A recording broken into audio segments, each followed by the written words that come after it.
There was a time when bringing the arcade home meant accepting a compromise. The characters got smaller, the colors disappeared, the music sounded like it was being played through a toaster, but we accepted it because that was the deal. Then SNK built a machine that made no compromise at all. It did not imitate the arcade, it was the arcade. But this glorious black and gold monster came with a catch. One cartridge could cost more than an entire competing console. Somehow, that absurd idea survived for 14 years, produced some of the greatest fighting games ever made, and nearly destroyed the company behind it. The strangest part, though, is that the Neo Geo's greatest weakness would eventually become the reason people still worship it. Our story begins in Osaka, Japan, where Eikichi Kawasaki founded Shin Nihon Kikaku in 1973.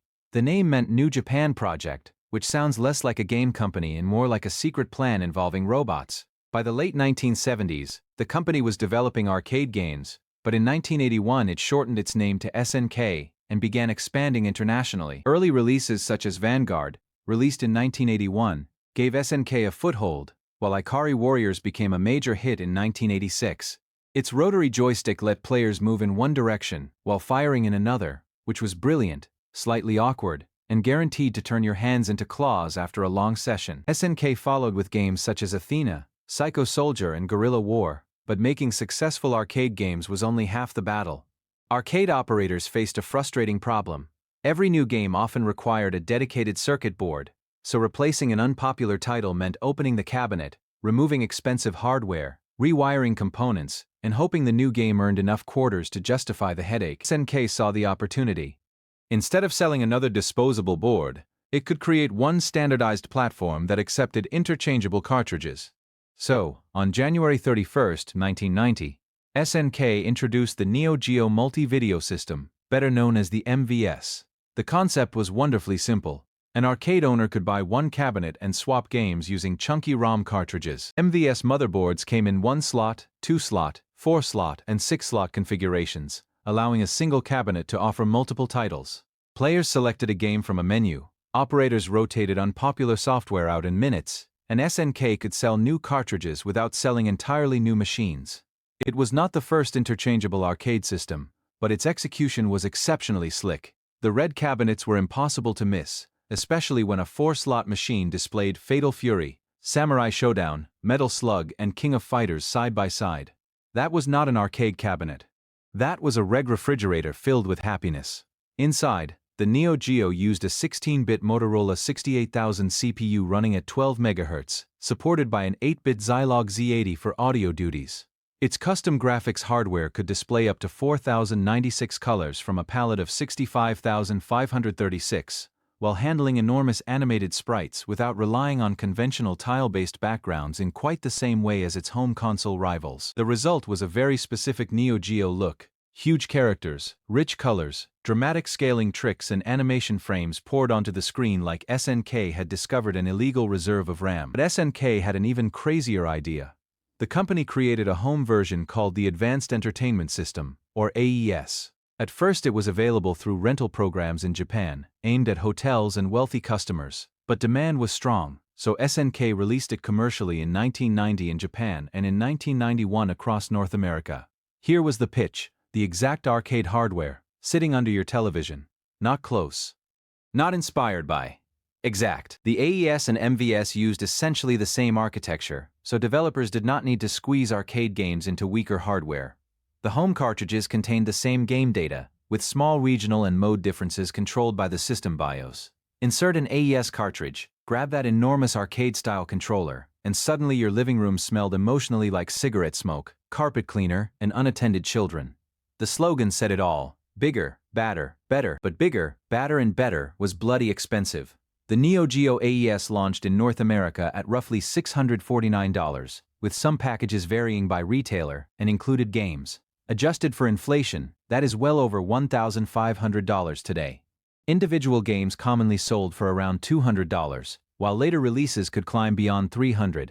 Meanwhile, a Super Nintendo launched in the United States for $199 in 1991, and many of its games cost between $50 and $70. Back then, picking a console was not just picking a machine. It was choosing what you might receive for Christmas without financially crippling your parents. The Neo Geo was the console sitting behind glass, staring back at you like a Ferrari parked inside a bicycle shop. Yet that impossible price created desire. Magazines showed screenshots of Magician Lord, Nam 1975, Baseball Stars Professional, and Cyberlip that looked almost unreal beside contemporary home conversions. Early cartridges were marketed using bit counts such as 46 megabits or 55 megabits, but the numbers kept growing. Soon the system's startup screen proudly declared, Max 330 Mega Pro Gear spec, even though later games pushed beyond that figure through bank switching. The number had become the message. More megs meant more arcade. More arcade meant more Neo Geo. Hardware only becomes legendary when the games give it a soul, and SNK's soul arrived one uppercut at a time. Capcom's Street Fighter II exploded in 1991, transforming fighting games into a global obsession. SNK responded with Fatal Fury, created with involvement from former Street Fighter director Takashi Nishiyama. Fatal Fury introduced characters such as Terry Bogard, Andy Bogard, and Joe Higashi. But more importantly, it established Southtown, a fictional city where apparently every local disagreement had to be resolved through martial arts.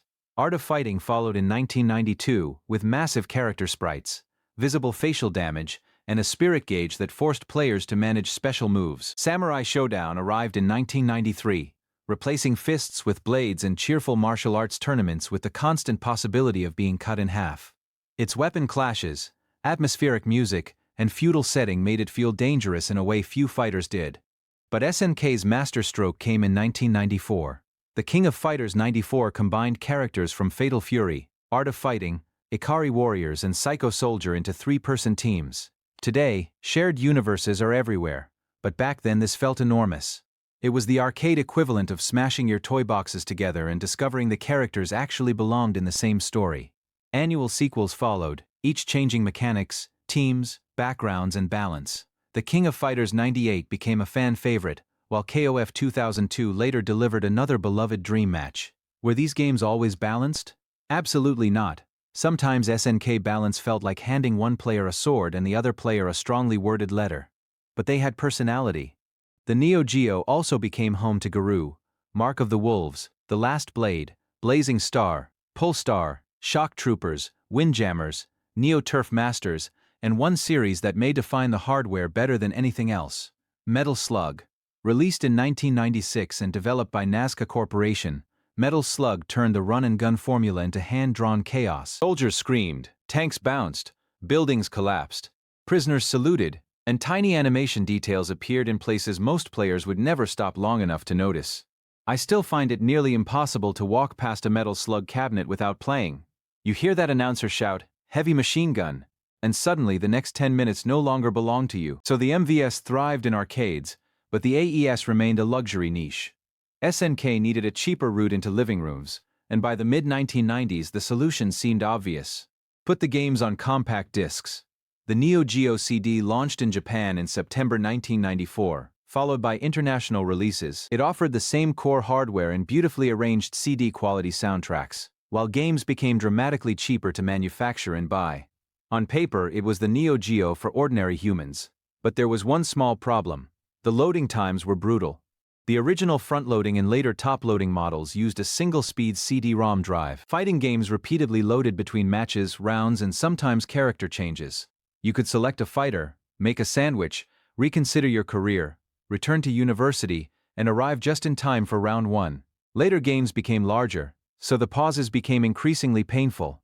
SNK released the Japan-only Neo Geo CDZ in December 1995 with improved loading performance, but it still could not fully solve the problem.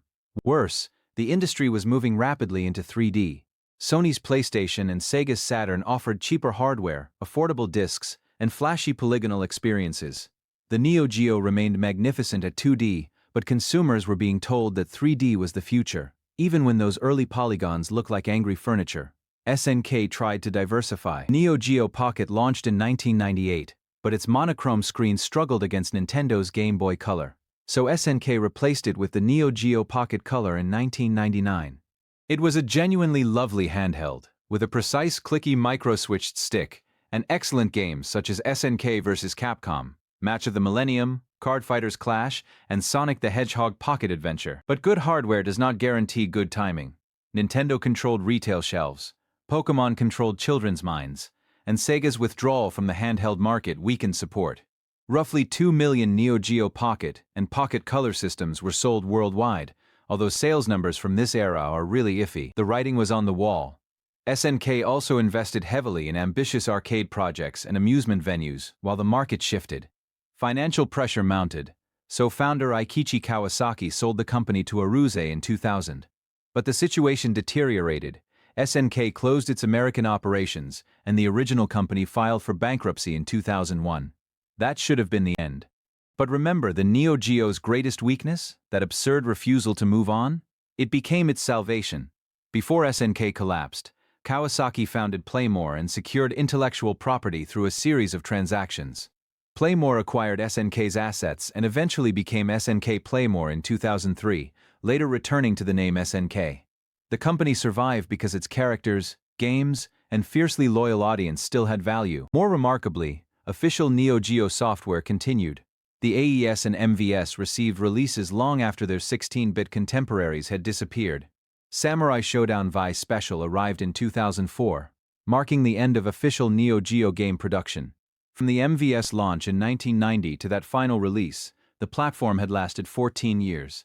Estimated AES sales generally hover around 1 million units, though exact figures are uncertain. While MVS hardware reached arcades across the world and built an influence far larger than its home sales suggest, the price that kept the Neo Geo out of most homes also protected its mystique. Because few of us owned one, the machine never became ordinary. We experienced it in glowing arcade corners, magazine screenshots, rental stores, or the house of that one mysterious kid whose parents apparently owned an oil field. Its cartridges were comically huge, its cases looked like VHS tapes designed for giants, and its games felt forbidden. Today, original AES collections can cost staggering amounts, while rare titles sell for thousands or even tens of thousands of dollars. But the real legacy is not the collector market. It is the animation, the confidence, the unmistakable sound of the startup jingle, and the belief that 2D graphics were not a limitation, they were an art form.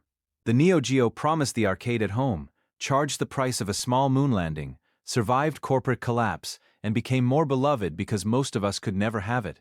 Perhaps that is why booting up Metal Slug or King of Fighters still feels special. For a moment, the machine behind the glass is finally ours. What is your strongest Neo Geo memory, and which game would you rescue from a burning arcade? Let me know in the comments, and if you enjoy revisiting the machines that made gaming feel magical, like the video and subscribe. You'll be glad you did.